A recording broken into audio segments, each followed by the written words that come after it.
មុននឹងឈានចូលទៅទស្សនាក៏សូមធ្វើការលំអរកាយគោរពនិងជម្រាបសួរ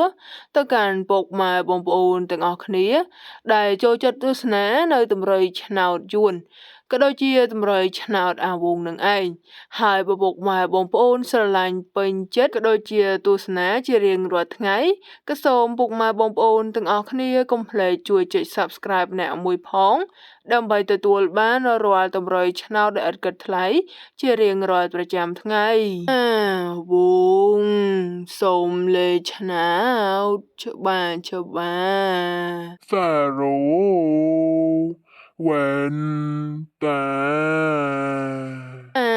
វងសូមលេខឆ្នោតច្បា10កូវងសូមលេខឆ្នោតច្បា4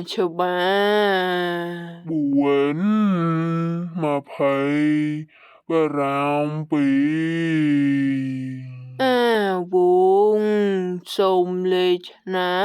តច្បាសាយចាំសួរទៀ